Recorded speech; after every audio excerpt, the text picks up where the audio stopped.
तिसरा अध्याय आणि 14 वचन.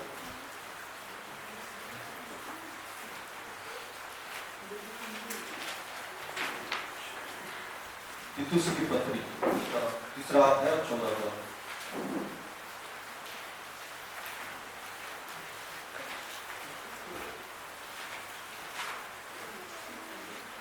त्या ठिकाणी असं लिहिलंय, आपल्या लोकांनी आपल्या अगत्याच्या गरजा पुरवल्या जाव्या म्हणून चांगली कृत्य करण्यास शिकावे, म्हणजे ते निष्फळ ठरणार नाही. हालेलुया. Praise the Lord. बाजूला सांगा, फळ येण्यासाठी चांगली कृत्य आवश्यक आहे. हा आपला 10वा मुद्दा आहे की फळ येण्यासाठी आवश्यक असणाऱ्या गोष्टी आपण शिकत आहोत. आणि त्याच्यातला हा 10वा मुद्दा असं सांगतो की चांगली कृत्य करत राहणं हे येशू ख्रिस्तावर विश्वास ठेवणाऱ्या माणसाचं कर्तव्य आहे. कारण ती कृत्य करत राहिल्यामुळं आपण फलवान होतो. हालेलुया. बायबल आपल्याला चांगली कृत्यांच्या विषयी पुष्कळ काही शिकवतो. बऱ्याच लोकांनी या गोष्टींच्या विषयी गैरसमज करून ठेवलेला आहे की चांगली कृत्य करणं इतकं महत्वाचं नाहीये धार्मिक कामापेक्षा. पण धार्मिक व्यक्ती हा नेहमी चांगली कृत्य करतो. हालेलुया. जो अधार्मिक आहे तो चांगली कृत्य करतो तर खरी, पण त्या कृत्यांच्या मध्ये एक भेसळ असते.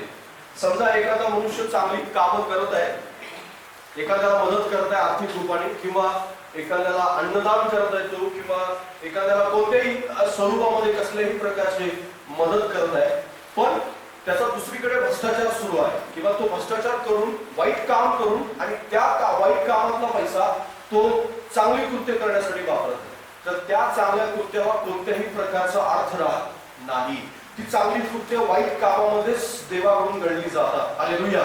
मनुष्याकडून भलेही त्याचं कौतुक केलं जाईल, मनुष्याकडून भलेही त्याला खूप महत्व दिलं जाईल, त्याला प्रसिद्धी दिली जाईल, त्याचं फोटोग्राफ्स आणि इतर अशा प्रकारच्या गोष्टी सादर केल्या जातील, पुष्कळ काय केलं जाईल, पण एवढं सगळं करून सुद्धा देवाच्या लेखी मात्र त्या चांगल्या कृत्याचं प्रतिफळ शून्य आहे.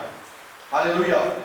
कारण देवाच्या लेखी त्याच वेळेस त्या चांगल्या कृत्याचं प्रतिफळ मिळतं. कारण बायबल त्या ठिकाणी काय सांगतोय ना स्पष्टपणे की आपल्या लोकांनी आपल्या अगत्याच्या गरजा पुरवल्या जाव्या म्हणून चांगली कृत्य करण्यास शिकावे, म्हणजे ते निष्फळ होणार नाहीत.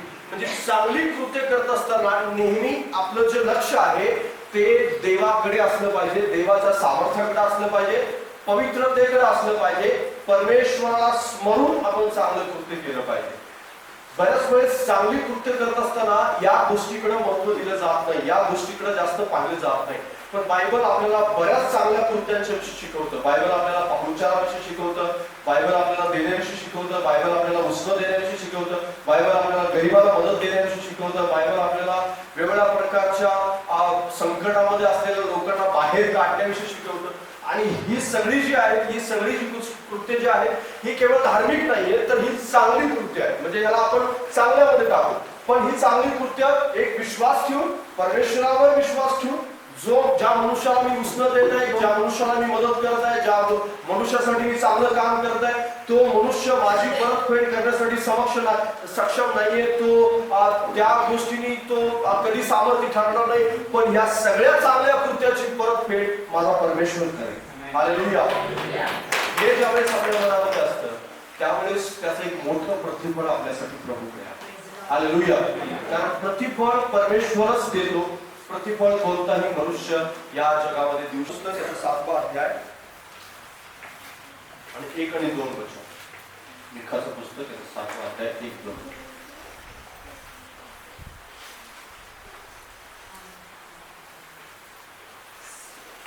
कोण ही माझी विपत्ती उन्हाळ्यातील फळे काढून घेतल्यावर जशी झाडावर काही राखतात, द्राक्षीच्या वेलीवर जसा सर्व राखतो तसा मी झालो आहे. खाव्यास द्राक्षाचा एक घोसही राहिला नाही, माझ्या जीवाला आवडेल असा पहिल्या 12 अंजीर राहिला नाही. भक्त पृथ्वीवर नाहीसा झाला, माणसात कोणी सरळ उरला नाही.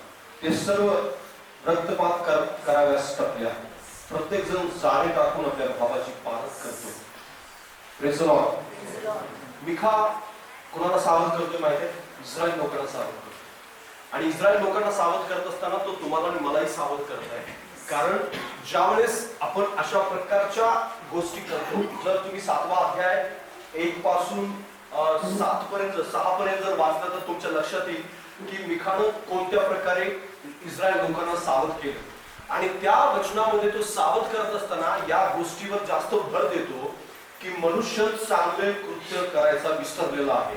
स्वार्थ साधून चांगलं काम केलं जातं आणि मनात कपट ठेवून एखाद्याला मदत केली जाते, मनात एक अडी ठेवून एखाद्यावरती कृपा केली जाते, मनात वेगवेगळ्या प्रकारचे चुकीचे विचार ठेवून सहाय्य केलं जातं. पण या सगळ्या ज्या गोष्टी आहेत या सगळ्या गोष्टीला परमेश्वराच्या लेखी शून्य किंमत आहे.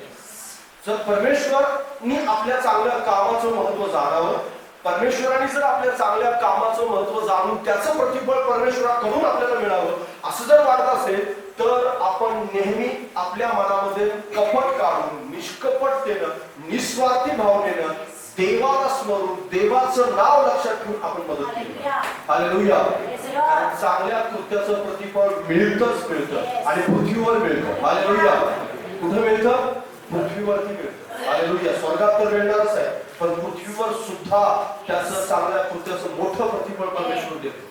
कारण कोणताही व्यक्ती जर पाहुणचार सुद्धा केलेला आहे तर त्याचं सुद्धा प्रतिफळ प्रभूने ठेवलेलं आहे, तर त्याचं सुद्धा प्रतिफळ परमेश्वराला देऊ केलंय. लोटाने अजाणतेपणी पाहुणचार केला, अब्राहमाने अजाणतेपणी देवदूतांचा पाहुणचार केला. त्याला माहित नव्हतं थोड्या वेळासाठी की हे देवदूत आहे, लोटाला माहित नव्हतं हे देवदूत आहेत म्हणून, पण त्यांनी पाहुणचार केला. पण त्या पाहुणचाराचं मोठं प्रतिफळ या दोघांना सुद्धा परमेश्वराने दिलं. बऱ्याच लोकांच्या जीवनामध्ये ज्या वेळेस अशा वेळेस ज्या लोकांनी अशा प्रकारे कोणताही स्वार्थ न ठेवता मदत केलेली आहे, कोणताही स्वार्थ न ठेवता चांगलं काम केलेलं आहे बायबलमध्ये, त्या प्रत्येकाला मोठं प्रतिफळ परमेश्वराने देऊ केलेलं आहे. हालेलुया. आणि म्हणून परमेश्वर चांगल्या कामाचं प्रतिफळ देतो. चांगल्या कामाचं मनुष्य कदाचित प्रतिफळ नाही देणार. कदाचित तुम्ही स्वार्थ न ठेवता जर मदत केली असेल आणि समोरच्या माणसानं त्याची किंमत नाही केली, समोरच्या माणसानं कोणत्याही प्रकारे त्याचं व्हॅल्यू नाही ठेवलं, पण देवामध्ये मात्र त्याची नोंद असणार. हालेलुया. देव कधीही तुमचं चांगलं काम विसरणार नाही, कारण ते प्रभूमध्ये तुम्ही केलेलं आहे, प्रभूला साक्षी ठेवून केलेलं आहे, प्रभूला लक्षात ठेवून केलेलं आहे. प्रभू माझं प्रतिफळ परतफेड करेल म्हणून तुम्ही केलेलं आहे, तर प्रभूच तुमची परतफेड करेल. हालेलुया. कारण प्रभूकडे त्याचं प्रतिफळ आहे. हालेलुया. चांगल्या कामाचं एक विशेष फळ आहे परमेश्वर आणि विशेष फळ परमेश्वर देऊ इच्छितो त्या प्रत्येकाला. पण या ठिकाणी मिखा मात्र सावध करतो की फक्त पृथ्वीवर नाहीये आणि काय करतात, एक जण एकमेकांची पारद करतायत. पारद म्हणजे एखाद्याला कचाट्यामध्ये पकडण्याचा प्रयत्न करतायत, एखाद्याकडून स्वार्थ साधण्याचा प्रयत्न केला जातो. मदत केली जाते पण स्वार्थ साधण्यासाठी केली जाते. अशा प्रकारच्या स्वार्थ साधण्याला परमेश्वर महत्व देत नाही, त्याला शून्य परमेश्वरासाठी काही परमेश्वराच्या लेखी शून्य किंमत आहे. त्याचं प्रतिफळ परमेश्वर नाही. परमेश्वर ज्यावेळेस दान द्या म्हणून सांगतो त्यावेळेस सुद्धा त्यानं सांगितलेलं आहे संतोषाने देणारा देवाला आवडतो. हालेलुया. फक्त देणारा देवाला आवडत नाही तर संतोषाने देणारा हा शब्द जो आहे तो विशेष त्या ठिकाणी देऊन ठेवलेला आहे, लिहून ठेवलेला आहे. यासाठी लिहून ठेवलेलं आहे की परमेश्वर अंतःकरण जाणू इच्छितो. परमेश्वराला अंतःकरण जाणायचं आहे, ओळखायचं आहे की कोणत्या भावनेनं मदत केलेली, कोणत्या भावनेनं त्याला. कारण ज्यावेळेस आपण दान देतो किंवा ज्यावेळेस आपण एखादी मदत करतो ती मदत महत्वाची नाहीये, त्याच्या पाठीमागचा जो उद्देश आहे तो उद्देश महत्वाचा आहे. हालेलुया. बरीच लोक या जगामध्ये सेवा करतायत, बरीच लोक चांगलं काम करतायत आणि लाखोच्या संख्येनं मी तुम्हाला दाखवून देईल की इकडे गिरायकांना भरपूर लुटतात. ते त्यांच्या बिझनेस मध्ये एक 10 रुपयाची वस्तू 1000 रुपयाला विकतात आणि इतकं लुटतात आणि मग एखाद्या मंदिरामध्ये जातात आणि त्या ठिकाणी जेवणाचं दान करतात. मग इतके करोड दान केले, इतके लाखो दान केले आणि असं बरंच काय काय असतं. आणि या सगळ्या वेळेचा आशीर्वाद नाही मिळत. का मिळत नाही? कारण इकडची डुबाडून कधी थांबलेली नाही आणि तिकडचं देणं ते सगळं शून्य लेखलं जातं. हालेलुया. तर लक्षात घ्या, ज्यावेळेस आपण कोणत्याही प्रकारची मदत एखाद्याला करत असतो त्यावेळेस परमेश्वर पाहतो की या ठिकाणी काय नेमकी केलं जातं त्या ठिकाणी. कारण एकाच कृत्याचं प्रतिफळ देण्यासाठी परमेश्वर बसलेलं नाही, तर परमेश्वराला सर्व कृत्यांचं प्रतिफळ द्यायचं आहे. हालेलुया. आणि असं त्या ठिकाणी असं काही गणित नाही आहे, त्या ठिकाणी तराजू नाही ठेवलेला की वाईट कामांचा तराजू जो आहे तो खाली गेला तर मग प्रतिफळ कमी मिळेल आणि मग त्याच्यानंतर चांगल्या कामांचा तराजू जर खाली गेला तर मग चांगलं मोठं प्रतिफळ मिळेल. असं काही तराजू नाहीये. परमेश्वर कन्क्लुजन काढतो. परमेश्वर जो आहे तो परमेश्वर या सगळ्यातून त्याची वृत्ती तपासतो, त्याचा उद्देश तपासतो, त्याच्या अंतःकरणाचा भाव तपासतो आणि हे सगळं तपासून मग परमेश्वर प्रतिफळ देतो. हालेलुया. बरीच लोक या गोष्टीकडे दुर्लक्ष करतात. पण विश्वासणाऱ्यांनी मात्र ह्या गोष्टीकडे दुर्लक्ष करता कामा नये. विश्वासणाऱ्यांनी लक्षात ठेवायला हवं की माझ्या चांगल्या कामाचं प्रतिफळ मला देव देणार. हालेलुया. म्हणून मी चांगल्या उद्देशाने ते करणार, म्हणून मी भावाची पारख करण्यासाठी नाही, किंवा जो माझ्याजवळ निष्कपट भावनेने येतो त्या व्यक्तीला पकडण्यासाठी नाही. मग कदाचित शब्दात असेल किंवा कोणत्याही कृतीमध्ये असेल, तर कशा प्रकारे पकडण्यामध्ये मी शांतपण बाळगणार नाही, तर माझं हृदय हे परमेश्वराशी जोडलेलं असेल. माझ्या बरोबर वाचा याकोबाचं पत्र 3रा अध्याय.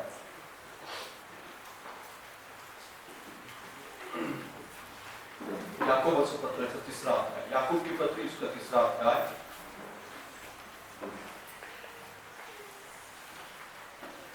18 पद 18 वचन.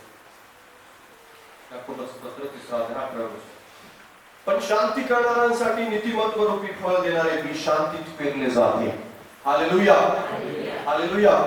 बाजूला सांगा की शांती करणाऱ्यांसाठी परमेश्वर नीतिमत्वाचं बी पेरतो.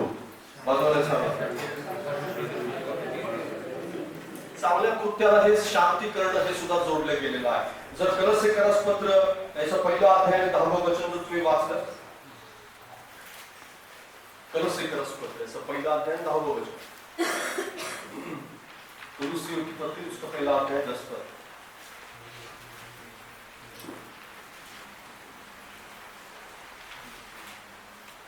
अशा हेतून तुम्ही सर्व प्रकारे प्रभूला संतोष न करता त्याला शोभेल असे वागावे, म्हणजे प्रत्येक प्रकारच्या सत्कार्याचे फळ द्यावे आणि देवाच्या पूर्ण ज्ञानाने तुमची वृद्धी व्हावी. हालेलुया. देवाला शोभेल असं आपला परमेश्वर जो आहे तो आपला परमेश्वर चांगला परमेश्वर. हालेलुया. बाजूला सांगा आपला परमेश्वर चांगला परमेश्वर, तो हजारो पिढ्यांच्या वरती दया करणारा परमेश्वर आहे. हालेलुया. परमेश्वर कृपाळू आहे, परमेश्वर आपला दयाळू आहे, परमेश्वर प्रेमळ आहे आणि आपण सुद्धा तशाच प्रकारे त्याच्या स्वभावासारखं असावं असं त्याला वाटतं. 10वा अध्याय 12 ते 13.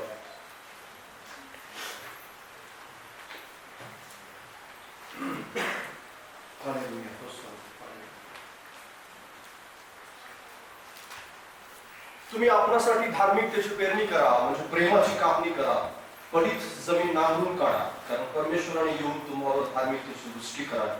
याकरता त्याला शरण जाण्याचा हा समय आहे. तुम्ही दुष्टतेच्या पेरणीसाठी नांगरले, अधर्माची कापणी केली, तुम्ही लबाडीचे फळ खाल्ले, कारण तो आपल्या मार्गावर शिस्त ठेवली, आपल्या पराक्रमी वीर समूहावर भाव ठेवला. हालेलुया. या ठिकाणी मोशे पुन्हा एकदा जागृत करतो इस्रायल लोकांना आणि त्याचबरोबर आपल्या सगळ्यांना सुद्धा.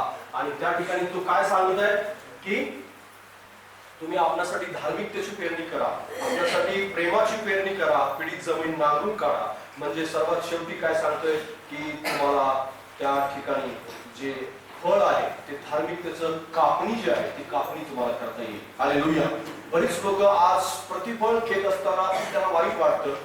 वाईट वाटत असताना आपण या गोष्टीचा जास्त विचार करायला हवा की आपण धार्मिकतेची पेरणी केली का, कारण आज पेरलेलं कदाचित लवकर उगवणार नाही. आणि बऱ्याच वेळेस प्रार्थना केली जाते, बऱ्याच वेळेस आध्यात्मिक कामं केली जातात, बऱ्याच वेळेस मदत केली जाते, बऱ्याच वेळेस देवाच्या गोष्टी केल्या जातात आणि त्याचं प्रतिफळ जे आहे ते लवकर मिळत नाही. त्यामुळं आध्यात्मिक लोक, धार्मिक लोक, चांगलं काम करणारे लोक निराश होतात, थकतात, कंटाळतात, दमतात आणि ते म्हणतात की सगळं करण्याचा मीच काय ह्या ठेका घेतलेला आहे का माझ्या जगामध्ये, आणि मीच क्षमा करण्याचा ठेका घेतलेला आहे का, मीच नम्र होण्याचा ठेका घेतलेला आहे का, आणि असं बरंच काय काय होतं. आणि मग आपल्याला असं वाटतं की अरे मी हे सगळं बंद केलेलं बरं, कारण जगात तर सगळं वाईट करून लोक खूप चांगल्या प्रकारे जीवन जगत आहेत. पण बायबल सांगतं की त्यांना परमेश्वराने निसरड्या जागेवर ठेवलेलं आहे. ते कधी निसरतील आणि कधी जमीनदोस्त होतील, कधी त्यांचा ठाव ठिकाणा त्या ठिकाणून निघून जाईल हे त्यांना ठाऊक नाही.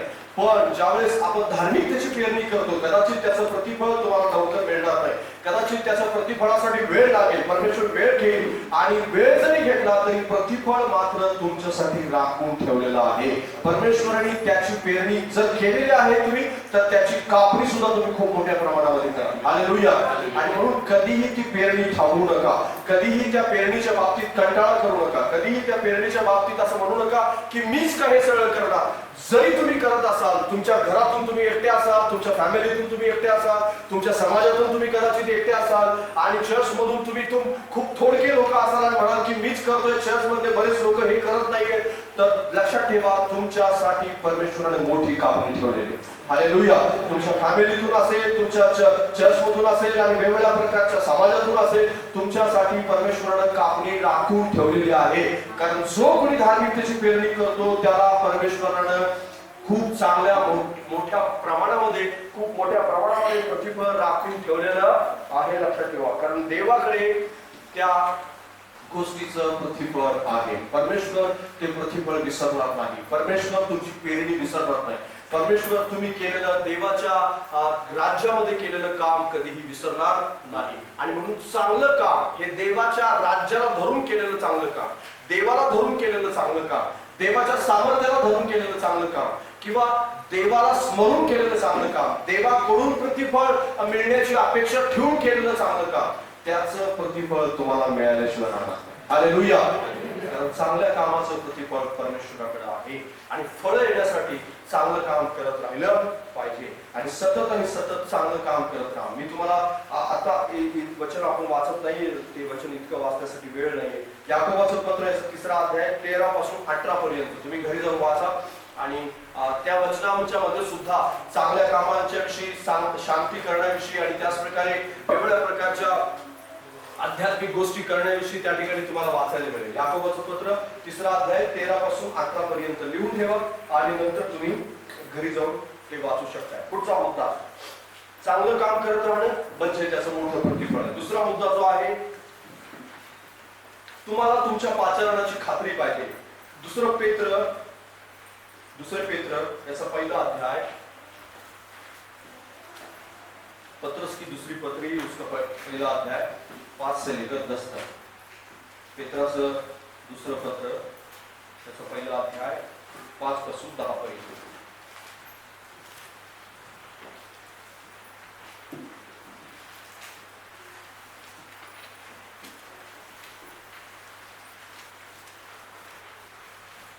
आणि या ठिकाणी लिहिलंय, याच कारणास्तव तुम्ही होईल तितका प्रयत्न करून आपल्या विश्वासात सात्विकते ज्ञानाची, ज्ञानात इंद्रिय दमनात धीराची, धीरात सुभक्तीत बंधुप्रेमाची व बंधुप्रेमात प्रीतीची भर घाला. कारण हे गुण तुम्हामध्ये असून ते वाढते असले तर आपला प्रभू श्री ख्रिस्त याच्या ओळखीविषयी तुम्ही निष्क्रिय व निष्फळ ठरणार नाही असे ते तुम्हास करतील. ज्याच्या अंगी ते नाही तो आंधळा आहे, अधूर दृष्टीचा आहे, त्याला आपल्या पूर्वीच्या पापापासून शुद्ध झाल्याचा विसर पडला. म्हणून बंधूंनो, तुम्हाला झालेले पाचारण व तुमची निवड दृढ करण्यासाठी विशेष प्रयत्न करा. असे तुम्ही केल्यास तुमचे पतन कधीही होणार नाही. हालेलुया. आणि 11वं वचन खूप महत्वाचं वचन आहे आणि तुम्ही ते लक्षात ठेवा. आणि तशा प्रकारे आपला प्रभू व तारणारा येशू ख्रिस्त याच्या सार्वकालिक राज्यात जयोत्सवाने तुमचा प्रवेश होईल. हालेलुया. नेहमी प्रश्न विचारला जातोय. कोणता प्रश्न माहिती आहे की मी स्वर्गात जाईन का? हालेलुया. आता तुम्ही स्वतः उत्तर देऊ शकता. तुमचं पाचारण जर मरेपर्यंत लक्षात राहील तर तुम्ही स्वर्गात जा. हालेलुया. बाजूला सांगा, तुमचं पाचारण जर मरेपर्यंत लक्षात राहील तर तुम्ही स्वर्गात जा. हालेलुया. आणि पाचारण लक्षात राहण्यासाठी काय काय केलं पाहिजे? तुम्ही 5व्या वचनात जर जे 5वं आणि 6वं वचन वाचलं तर तुमच्या लक्षात येईल. 5वं वचन मुख्यत्व करून 5 आणि 6 दोन्ही पण आहे. कशाची भर घालायची? विश्वासात सात्विकतेची बाजूला सांगा. सात्विकते ज्ञानाची, ज्ञानात इंद्रिय दमनाची, इंद्रिय दमनात धीराची, धीरात सुभक्तीची, सुभक्तीत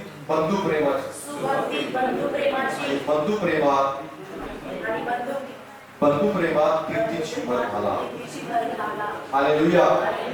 इतकी सगळी भर घालत राहायचंय आयुष्यभर. Praise the Lord. इतकं सोपं नाहीये. मी तुम्हाला जे शिकवत आहे, सांगत आहे, या गोष्टी जर तुम्ही खरंच शिकला तर तुमच्यासारखं फळवान कोणी असणार नाही. हालेलुया. कारण फळवान होणं हे परमेश्वरापासून मिळालेला खूप मोठा आशीर्वाद आहे. हालेलुया. आणि खूप कमी लोक ते प्राप्त करतात देवापासून. आणि देवापासून प्राप्त करण्यासाठी आपल्याला जे मुद्दे मी आजपर्यंत तुम्हाला सांगितले ते सगळे लक्षात ठेवा. आणि मी तुम्हाला खात्रीपूर्वक सांगतो, त्याचं पालन जर तुम्ही करत राहाल तर तुमचं पाचारण दृढ होत राहील. पाचारण दृढ होण्यासाठी तुम्हाला जास्त करून त्या गोष्टीशी जुडलं गेलं पाहिजे, परमेश्वराशी जुडलं गेलं पाहिजे. बरीच लोक ते पाचारण दूर धरून ठेवत नाही. ते विसरतात की माझं पतनातून मी कसा बाहेर आलो होतो. ते विसरतात की मी कधी कधी पापी होतो आणि त्या पापातून प्रभूने मला बाहेर काढले. लक्षात ठेवा, हे लक्षात ठेवलं पाहिजे. आपलं पाप आपल्याला आठवायचं नाहीये, पण आपण पापात होतो हे आपल्याला आठवायचं. हालेलुया. आपल्याला मी कशा प्रकारे वेगवेगळ्या प्रकारच्या वाईट कृत्य करून होतो, त्यावेळेस माझी परिस्थिती कशी होती आणि त्याच्यानंतर प्रभूने माझं तारण कसं केलं आणि त्याच्यानंतर माझं जीवन कसं बदललं आणि कशा प्रकारे मी देवाकडून आशीर्वादित झालो, या गोष्टी आठवत राहिल्या पाहिजे. कारण बरीच लोक एक सेकंड जनरेशन, थर्ड जनरेशन का बिघडते माहितीये? का बिघडते? कारण ते विसरलेले असतात प्रभूची कृपा, ते विसरलेले असतात देवाचं काम, ते विसरलेले असतात देवानं त्यांच्यासाठी काम केलं, त्यांच्या वडिलांसाठी काय केलेलं होतं ते विसरलेले असतात. इस्रायल लोकांचं शास्त्रेच्या काळामध्ये पतन होण्याचं सर्वात मोठं कारण काय होतं? त्यांच्या वडिलांपासून त्यांच्यामध्ये जो आलेला विश्वास होता तो कमी कमी कमी कमी होत गेला आणि म्हणूनच त्यांच्या जीवनामध्ये त्यांचं पतन होत गेलं. आणि एक ठराविक काळ असा आला की त्या काळामध्ये ते सर्व काही विसरून गेले. त्यांना पुन्हा एकदा देवाच्या वचनाची आठवण करून देण्याची गरज होती. पुन्हा एकदा त्याला या गोष्टीची आठवण करून देण्यात आली शास्त्रेच्या द्वारे. आणि शास्त्रेने त्यांना आठवण करून देऊन हे सांगितलं की कशा प्रकारे परमेश्वरानं त्यांच्या लेकरांच्या जीवनामध्ये काम केलेलं होतं, त्यांच्या वडिलांच्या जीवनामध्ये काम केलेलं होतं. आणि त्या आठवणीद्वारे त्यांना पुन्हा एकदा त्यांचं पाचारण आठवलं की आम्ही कशा करता कनान देशामध्ये बोलावलेले आहोत. हालेलुया. कशा करता कनान देशात देवाने आम्हाला आणलं आणि कशा प्रकारे आणलं, कोणत्या प्रकारचे चमत्कार आमच्यासाठी केले गेले.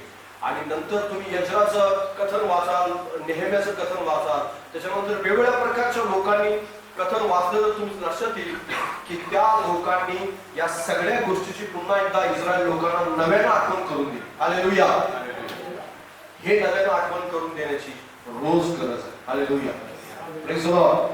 रोज तुम्हाला त्याच्या कृपेची आठवण राहिली पाहिजे, रोज तुम्हाला त्याच्या दयेची आठवण राहिली पाहिजे, रोज त्याच्या सुभक्तीची आठवण राहिली पाहिजे, रोज त्याच्या धार्मिकतेची आठवण राहिली पाहिजे, रोज त्याच्या पवित्रतेची आठवण राहिली पाहिजे, रोज त्याचं पाचारण आठवत राहिलं पाहिजे.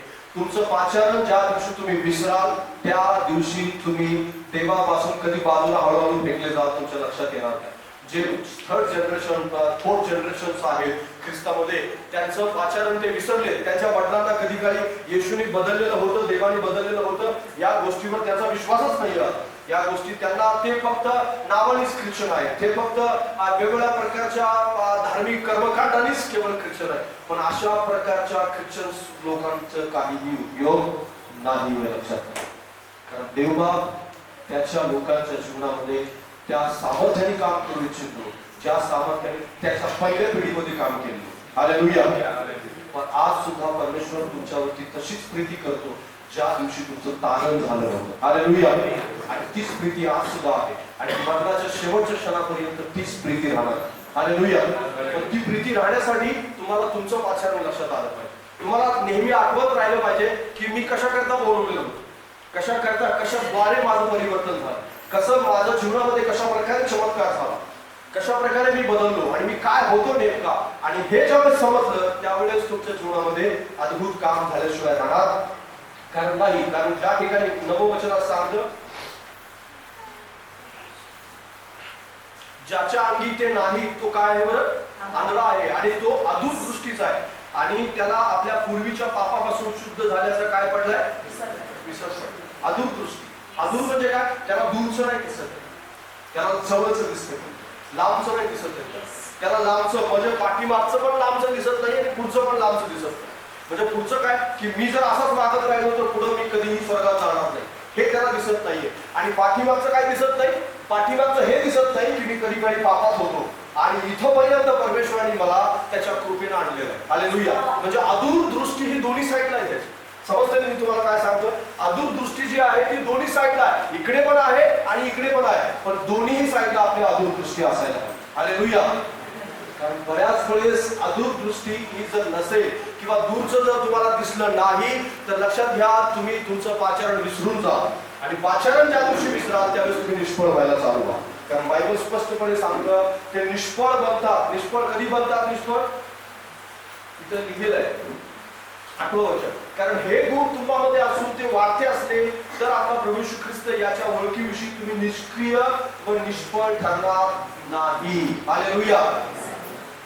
जर हे गुण तुम्हामध्ये असले आणि केवळ असले नाही तर ते वाढते असले पाहिजे.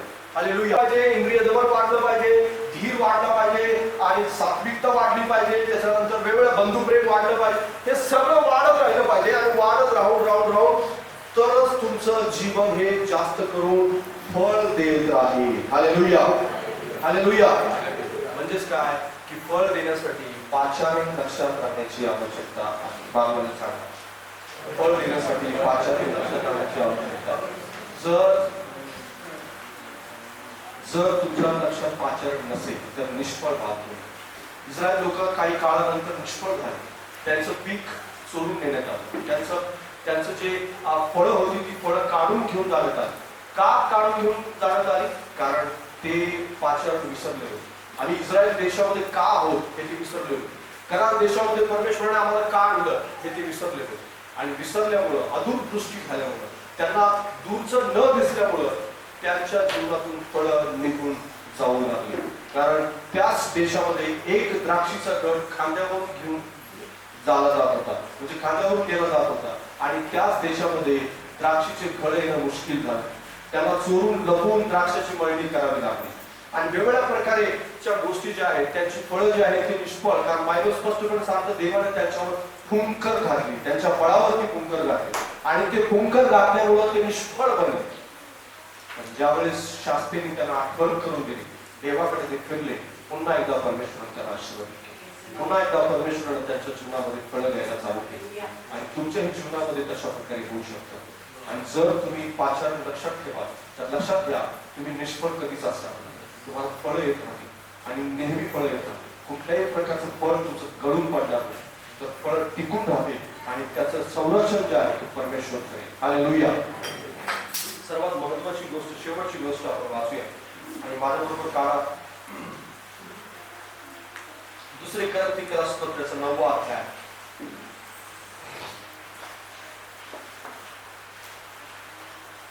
2 कोरिन्थीकरास 9वा अध्याय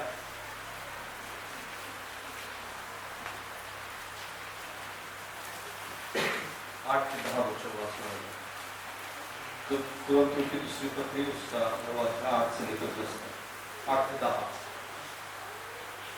सर्व प्रकारची कृपा तुम्हावर विपुल होऊ देण्यास देव समर्थ आहे, यासाठी की तुम्हाला सर्व गोष्टी सगळा पुरवठा नेहमी होऊन प्रत्येक चांगल्या कामासाठी सर्व काही तुमच्या जवळ विपुल व्हावे.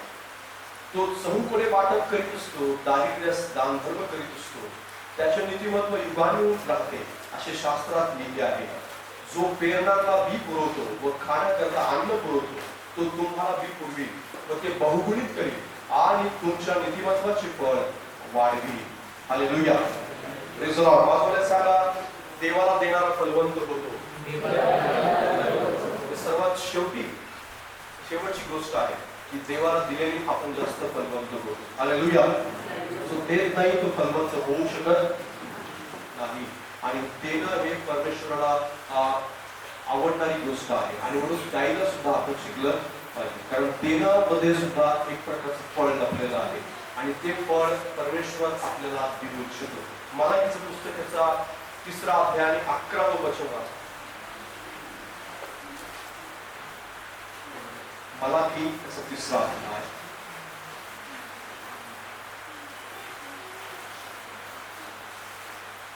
11वं वचन.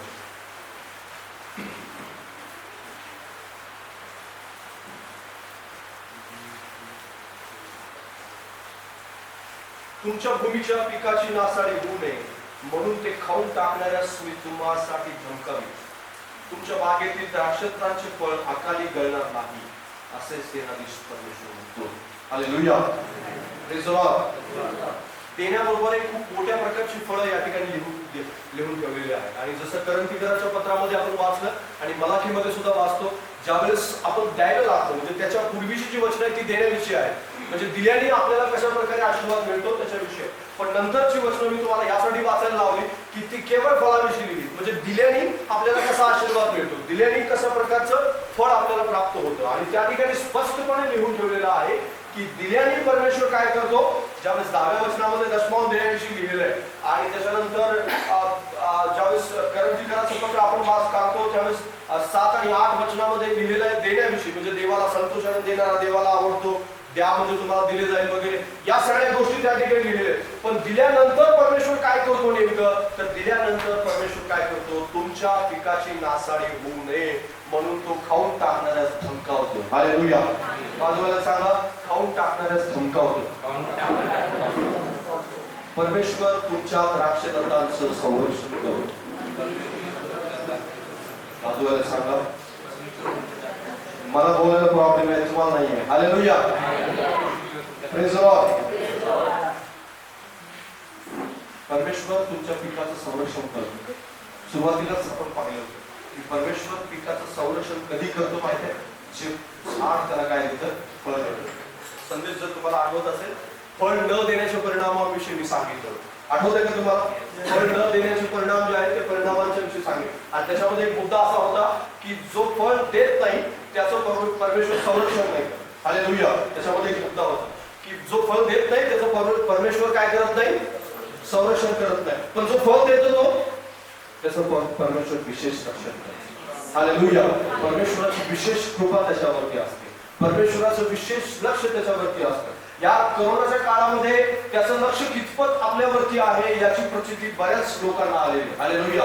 बऱ्याच लोकांच्या जीवनामध्ये परमेश्वराने कशा प्रकारे त्याचं संरक्षण केलं हे त्यांनी अत्यंत चांगल्या प्रकारे पाहिलं. मग भले त्याचं फायनान्स असेल आणि आर्थिक गोष्टी असतील, बिझनेस असेल, काम असेल, नोकरी असेल, आरोग्य असेल, शारीरिक गोष्टी असतील, कुटुंब असेल, या सगळ्या गोष्टीमध्ये परमेश्वरानं एक विशेष संरक्षण परमेश्वराने त्याच्या लोकांना पुरवलेलं होतं. ज्यांनी ज्यांनी फळ द्यायला शिकलेले आहेत किंवा ज्यांनी परमेश्वराला फळ दिलेलं आहे अशा सगळ्यांच्या वरती विशेष देवाचं रक्षण होतं, विशेष त्यांचं देवाने रक्षण केलं. आणि मग देवाचं त्यांच्यावर विशेष असं रक्षण होतं की दवाखान्यामध्ये जो लाखो रुपये ज्यांचे गेले असतील त्यांचे परमेश्वराने ते वाचवले आणि ज्यांची नोकरी गेली परमेश्वराने त्यांची नोकरी परमेश्वराने वाचवली. काही लोकांचा बिझनेस परमेश्वराने वाचवला. हे कशा प्रकारे वाचलं, कारण त्यांना फळ देण्याविषयी परमेश्वराने अगोदर सांगून ठेवले. हालेलुया. ज्यावेळेस आपण फळ देत नाही त्यावेळेस देव रक्षण नाही आणि म्हणूनच आपण द्यायला शिकलं पाहिजे, देवाला द्यायला शिकलं पाहिजे. ज्यावेळेस आपण देऊ त्यावेळेस देव रक्षण पाहते, त्यावेळेस देव संरक्षण पाहते आणि विशेष त्याचं रक्षण केलं जाईल. परमेश्वर जर समजा आपण द्यायला शिकणार नाही तर त्याचं संरक्षण जे आहे ते संरक्षण काढून घेतलं जाईल, कुंपण काढून घेतलं जाईल आणि मग त्याची नासाडी होईल. आणि वेगवेगळ्या प्रकारे, कारण बायबल स्पष्टपणे त्या ठिकाणी सांगतं, वाचा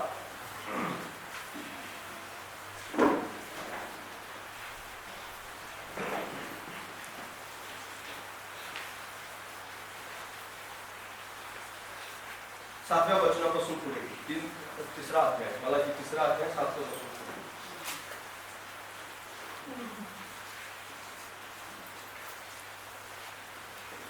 तुमच्या पूर्वजांच्या दिवसापासून माझे विधी तुम्ही मोडीले, ते पाळले नाही. मजकडे बाळा म्हणजे मी तुम्हाकडे बळेन, असे सेनाधीश परमेश्वर म्हणतो. तुम्ही म्हणता आम्ही कोणत्या बाबतीत बळावं. हालेलुया. आणि बरीच लोक अशा प्रकारे आपल्या स्वतःच्या अंतःकरणामध्ये असं म्हणत राहतात की आम्ही कोणत्या बाबतीत बळावं, आम्ही कोणत्या बाबतीत अशा प्रकारे करावं. पण परमेश्वर आपल्याला मात्र या सगळ्या गोष्टीच्या बाबतीत काय करतो, सावध करत आहे. सावध करत आहे यासाठी सावध करत आहे की आपण द्यायला शिकावं. आणि जर आपण द्यायला शिकणार नाही तर निश्चित अर्थाने मग मी केवळ दान देण्याविषयी सांगत नाहीये, दशमांश देण्याविषयी सुद्धा सांगतो. आणि दशमांश सुद्धा त्या ठिकाणी जो संरक्षण आहे ते दशमांशच्या सोबतच लिहिलेलं आहे. म्हणजे 10वं वचन जे आहे ते दशमांशाविषयी आहे आणि त्याच्यानंतर 11वं वचन जे आहे ते देवाच्या संरक्षणाविषयी दिले. म्हणजे दशमांशच्या सोबत देवाने एक विशेष आशीर्वाद देऊन ठेवलेला आहे. बरीच लोक या गोष्टीला मान्य करत नाहीत आणि त्यांना असं वाटतं की नवीन करारामध्ये दशमांश नाही लिहिलेलं आणि त्याच्यामुळे मी दशमांश देणार नाही. Praise the Lord. पण नवीन करार तुम्हाला सांगतं काय माहितीये, नवीन करार जर तुम्ही पाहायचं म्हटलं देण्याविषयी तर नवीन करार 90% द्यायला सांगतो. Praise the Lord.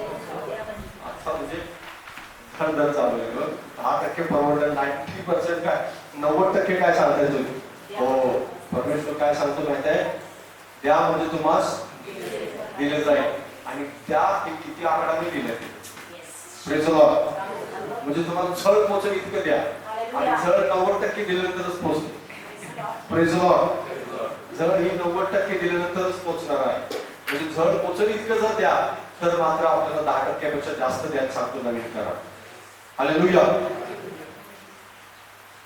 बरीच लोक असं म्हणतात की नाही नवीन करारामध्ये दशमांश नाही लिहिलं त्यामुळे मी नाही लिहिलं. ठीक आहे, परमेश्वराचं वचन सगळी दृष्टिकोनातून तुम्हाला जर बघायचं असेल म्हणजे जे अभ्यास नाही ते असं बोलतात, ज्यांना काही ठाऊक नाही अशा प्रकारे ते असं बोलतात. पण बायबल मात्र आपल्याला स्पष्टपणे मी तुम्हाला दोन्ही गोष्टी सांगितल्या. जर जुना करार सांगतो दशमांश द्यायला तर नवीन करार काय सांगतो 90% द्यायला सांगतो. मग कोणतं फॉलो करायचं हे तुम्ही ठरवा. पण दोन्हीही दिलेले मोठा आशीर्वाद. हालेलुया. दोन्हीही दिल्याने संरक्षण आहे, दोन्हीही दिल्याने परमेश्वर तुम्हाला आशीर्वादित करणार. आणि नव्या करारामध्ये देण्याची व्याख्या परमेश्वराने पूर्णपणे बदलून टाकली. जसं जुन्या करारामध्ये दाताबद्दल दात आणि हाताबद्दल हात होता, पण नवीन करारामध्ये आल्यानंतर सांगितले की शत्रूला क्षमा कर. एका गालावर मागल्यानंतर दुसरा गाल पुढे गेला. हालेलुया. Praise Lord. नियम बदलले की नाही बदलले. आणि जुन्या करारामध्ये मोशनी सोडपत्र देऊन बायको सोडायला सांगितलं होतं. आणि या ठिकाणी सांगितलं होतं की व्यभिचाराचं जे पातक आहे इतकं लाईटली घेतलं जात होतं जुन्या करारामध्ये. पण इकडे आल्यानंतर मात्र नवीन करारामध्ये आल्यानंतर येशू ख्रिस्त म्हणाला जर तू कामेच्यानं पाहिलं तरी व्यभिचार केला. हालेलुया. म्हणजे कृतीला प्रत्यक्ष व्यभिचार म्हटलं जात होतं, पण इकडे मात्र पाहण्यावर सुद्धा व्यभिचार म्हटले. म्हणजेच काय नवीन करार जास्त कडक आहे जुन्या करारापेक्षा. हालेलुया. आणि म्हणून जर तुम्ही नवीन करारच फॉलो करायचं म्हटलं तर तुम्हाला 90% दिलं पाहिजे. हालेलुया. वाचा माझ्याबरोबर लेवीयचं पुस्तक याचा 25वा अध्याय.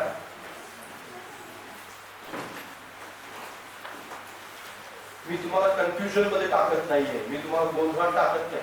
तर तुम्हाला मी त्याचं स्पष्टीकरण यासाठी देत आहे की तुम्हाला त्याचे जास्त करून गांभीर्य समजावं. 25वा अध्याय लेवीय लेव व्यवस्था, हिंदी में लेव व्यवस्था, उसका 25 अध्याय 20 से लेकर 22 तक. 20 पासून 22 पर्यंत. लेवी 25, 20, 22, 20, 21, 22. तुम्ही कदाचित म्हणाल आम्ही 7व्या वर्षी काय खावे, कारण 7व्या वर्षी कारण त्या वर्षी आम्हाला पेरावेचे नाही व शेताचे उत्पन्न जमा करावेचे नाही. पण 6व्या वर्षी मी तुम्हाला अशी बरकत देईन की जमीन तुम्हाला 3 वर्षाची उत्पन्न देईल. मग 8व्या वर्षी तुम्ही पेराल आणि जुना साठा खात राहाल. 9व्या वर्षाचे पीक हाती येईपर्यंत तुम्ही जुना साठा खात राहाल. Hallelujah. Praise the Lord. Praise the Lord. परमेश्वर त्या ठिकाणी स्पष्टपणे आपल्याला सांगतो. इस्रायल लोकांना प्रश्न पडला होता. इस्रायल लोकांना देव सांगत होता की 7व्या वर्षी काय करायचं, पेरायचं नाहीये. आणि 7व्या वर्षी पेरायचं नाही तर 7व्या वर्षी तसं सोडून द्यायचं. आणि गरीब लोक असतील त्यांच्यासाठी ते सोडून द्यायचं. आणि मग इस्रायल लोक म्हणायचे प्रभू जर आम्ही असं केलं तर आम्ही काय खाणार. पण परमेश्वर त्यांना म्हणाला 6व्या वर्षी मी तुम्हाला इतकं पीक देईन की ते तुम्ही 7व्या वर्षी खा, 8व्या वर्षी खा आणि 9व्या वर्षी पण खा. Praise the Lord. म्हणजे देव ज्यावेळेस आपल्याला काहीतरी द्यायला सांगतो त्यावेळेस महत्वाची गोष्ट म्हणजे त्याच्याजवळ सगळ्या पुढच्या गोष्टीची व्यवस्था असते. Praise the Lord. कारण देवाजवळ खूप चांगल्या प्रकारची व्यवस्था आहे. देवाने जर 7व्या वर्षात सांगितलंय सोडायला, 7व्या वर्षी काही पेरायचं नाही म्हणून सांगितलेलं आहे, तर परमेश्वरानं पुढच्या 2 वर्षाची व्यवस्था करून ठेवली. हालेलुया. कारण परमेश्वराला त्याच्या लोकांची काळजी आहे आणि त्याला देणाऱ्या लोकांची विशेष त्याला काळजी आहे. आणि म्हणून तो त्या ठिकाणी सांगतो जर तो तुम्हाला द्या म्हणतो तर त्याला देण्यासाठी त्याला तुम्हाला ते अगोदरच देऊन ठेवलेलं. हालेलुया. आपण काय आपल्या पद्धतीचं काही देणार नाही त्याला, तर आपल्याला त्यानं जे दिले त्यातूनच आपण त्याला देणार आहे. हालेलुया. आपण लोक असं म्हणतो की अरे हे माझं आहे मी ते देवाला कसं देणार. पण लक्षात घ्या ते माझं नाहीच. थोडक्यात ते देवाने परमेश्वराने अगोदरच मला देऊन ठेवलंय यासाठी की ते मी त्याला देतो की नाही हे पाहण्यासाठी. हालेलुया. आणि मग आपण ते त्याला द्यावं यासाठी ते आपल्याजवळ साठवून ठेवलेलं आहे आणि आपण त्याला ते दिलं पाहिजे. Praise the Lord. कारण बायबल स्पष्टपणे सांगतं की 7व्या वर्षी तुम्ही नाही पेरणी करा, नाही तुम्हाला पीक कापायला मिळणार, पण 7व्या वर्षीच तुम्हाला इतकं उत्पन्न मिळेल की ते 7व्या वर्षी पुरेल, 8व्या वर्षी पुरेल, 9व्या वर्षी सुद्धा पुरेल. हालेलुया. कारण डायरेक्ट ते 8व्या वर्षी पेरणार आहे आणि 8व्या वर्षी पेरल्यानंतर मग कधी पीक येणार म्हणजे 9व्या वर्षाच्या सुरुवातीला पीक येईल तोपर्यंत त्यांचा जुना साठा संपणार नाही असं बायबल सांगतं. पण इस्रायल लोकांनी काही काळानंतर हा नियम पाळला नाही आणि ज्यावेळेस त्यांनी नियम पाळला नाही त्यावेळेस त्यांच्या वर्षामध्ये जे त्यांना 7व्या वर्षात येत होतं, 8व्यात येत होतं ते सुद्धा यायचं बंद झालं. परमेश्वर मात्र आपल्या वचनांच्या विषयी सावध आहे. परमेश्वर आपल्या वचनांच्या विषयी गंभीर आहे आणि म्हणून त्याला काळजी आहे की जो तो बोललेला आहे तशा प्रकारे करणार. 26वा अध्याय 20वे वचन वाचा. लेवियस व्यवस्था 26 अध्याय 20 पद. लेवियस 26:20. जर तुम्ही असं करणार नाही तर काय होईल त्या ठिकाणी लिहिले, तुमची मेहनत व्यर्थ जाईल, कारण तुमची भूमी उपज द्यायची नाही, देशातील झाडे फळं द्यायची नाही. काय होईल? ज्यावेळेस आपण देवाचं वचन फॉलो करणार नाही, ज्यावेळेस देवाच्या वचनानुसार आपण काम करणार नाही, त्यावेळेस नेमकं काय होईल तर परमेश्वर त्या ठिकाणी सांगतो तुमची मेहनत व्यर्थ जाईल, कष्ट व्यर्थ जातील आणि महत्वाची गोष्ट म्हणजे भूमी उपज देणार नाही आणि झाड सुद्धा फळ देणार नाही. म्हणजे झाडाला फळ येणार नाही, भूमीला उपज देणार हे प्रभूच्या हातात आहे. हालेलुया. म्हणजे फळ कोणाच्या हातात आहे? प्रभूच्या हातात आहे. जो देतो त्याला परमेश्वर फळ देतो आणि जो देत नाही त्याला परमेश्वर फळ देत नाही. अनुवादाचं पुस्तक शेवटचं वचन वाचा. अनुवादाचं पुस्तक 36 अध्याय. अनुवाद हे शेवटचं वचन वाचूया आपण बंद करू. अनुवादाचं पुस्तक 36वा अध्याय 14 ते 16 वचन.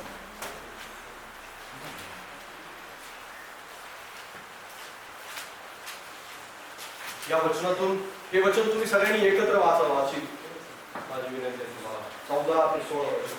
आणि या वचनांद्वारे परमेश्वर तुम्हाला आशीर्वादित करणार आहे. पण जर समजा हे वचन वाचण्या अगोदर मला तुम्हाला काही सांगू द्या. मी आजपर्यंत तुम्हाला जवळपास 3 भागामध्ये फळं कशी प्राप्त होणार या गोष्टी सांगितल्या आणि त्याच्या अगोदर फळं न येण्याचे आणि फळं जर दिली नाही तुम्ही तर त्याचे परिणाम काय त्या परिणामांच्या विषयी मी तुम्हाला सांगितलं आणि त्याच्या अगोदर सुद्धा फळांच्या विषयी फळ का आवश्यक आहे या गोष्टीविषयी मी तुम्हाला सांगितलं. म्हणजे जवळपास 5 आठवड्यापासून मी तुम्हाला या गोष्टी सांगत आहे, शिकवत आहे. कंटिन्यूपणे जर तुम्ही ऐकलं असेल, वाचलं असेल, अभ्यास केला असेल, लक्ष दिलं असेल तर मी तुम्हाला खात्रीपूर्वक सांगतो की तुम्ही फलवंत झाल्याशिवाय राहणार नाही आणि ही वचनं तुमच्या जीवनामध्ये या आशीर्वादाच्या वचनानुसार पूर्ण होतील. आणि हे जे वचन आहे आशीर्वादित वचन आहे, आशीर्वादाचं वचन आहे. पण ते आशीर्वादाचं वचन अगोदरच्या सगळ्या गोष्टी फॉलो केल्यानंतर होणार. हालेलुया. असं नाही होत आहे की मी हे बोललो म्हणून केवळ होत आहे, नाही. हे केवळ बोलल्याने ह्या सगळ्या गोष्टी होत नाही, तर बोलल्याबरोबर देवाचं वचन फॉलो करणं सुद्धा आवश्यक आहे. कारण प्रत्येक देवाचा आशीर्वाद हा देवाच्या आज्ञेसोबत येतो. हालेलुया. कुठलाही देवाचा आशीर्वाद असू द्या, आज्ञेसोबत येत नाही असा आशीर्वाद नाही. आज्ञा आहे आणि त्याला अभिवचन जोडलेलं आहे आणि आज्ञा बरोबरच अभिवचन आहे आणि हे अभिवचन तुमच्यासाठी आहे. वाचा माझ्याबरोबर सगळ्यांनी.